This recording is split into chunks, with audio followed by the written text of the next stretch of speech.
If you think YouTube is just for entertainment, think again. Jimmy Donaldson, better known as Mr. Beast, is not just a content creator, he's a business mastermind. So Jimmy started YouTube at just 13 years old, where he spent years studying viral content, testing different ideas, and obsessing over YouTube's algorithm. His breakthrough? Massive attention-grabbing challenges, like counting 1 to 100,000 or giving away millions of dollars.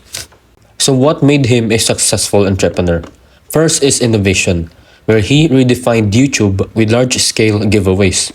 Next is reinvestment, where he reinvests most of his revenue into bigger and much better videos. Next is generosity, where his philanthropy builds loyalty and trust. And lastly, smart business moves, where he expanded into other industries, similar to where he made Mr. Beast Burger and Feastables, turning loyalty and trust from fans into loyal customers. Of course, along the way, success isn't easy. Mr. Beast faced high production costs, where his videos cost millions alone to make. Next is constant innovation, where he must keep evolving in order to stay relevant, catching up trends. And lastly, business risk. Expanding brands like Feastables, his business of making chocolates, means financial uncertainty and huge financial risk. And yes, he came up on top. But how did he stay ahead? And how did Mr. Beast maintain his position? First is he studies trends, which enabled him to adapt fast. Next is he hires experts to manage different parts of his empire. There's a saying that you must hire people who are way smarter than you.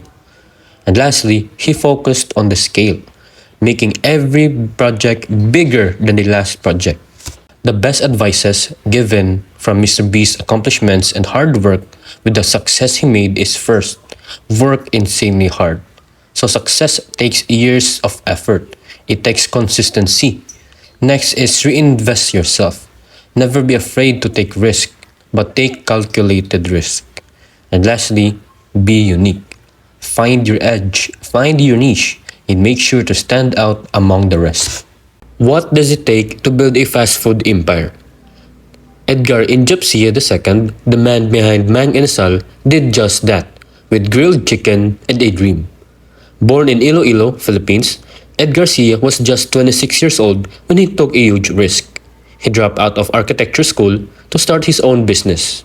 In 2003, he opened a small restaurant called Mang Inasal, which means Mr. Barbecue in Filipino. So what made Edgar Sia a successful entrepreneur? First is innovation.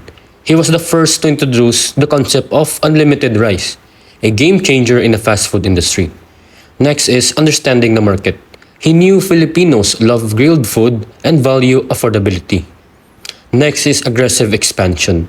He quickly opened new branches in malls and high-traffic areas. And lastly, smart decision-making. In 2010, he sold 70% of Mang Inasal to Jollibee for a whopping 3 billion pesos, securing his legacy. But of course, his journey wasn't easy. Edgar Sia faced skepticism. Many doubted that a small grilled chicken business could compete with fast food giants. Next is franchise challenges. Expanding too fast meant balancing quality and consistency. And lastly, business risk. Selling Mang Inasal was a bold move, but it allowed him to invest in bigger ventures. So being top in the fast food industry, how did he manage to stay ahead? So first, he reinvested his earnings. He co-founded Double Dragon Properties, building malls and hotels. Next is he kept on innovating. He launched Hotel 101, one of the fastest growing hotel chains in the Philippines. Lastly, he stayed disciplined. He never stopped learning and he never stopped improving. If Edgar Sia could give advice, it might be, first, find a gap in the market. Mang Inasal succeeded because it offered something unique. Second is be bold. Don't be afraid to take a risk, even if others doubted you. Third is think long term. Success isn't just about quick profits. It's about building and slowly empire. Lastly, reinvest wisely. Don't just earn, but grow.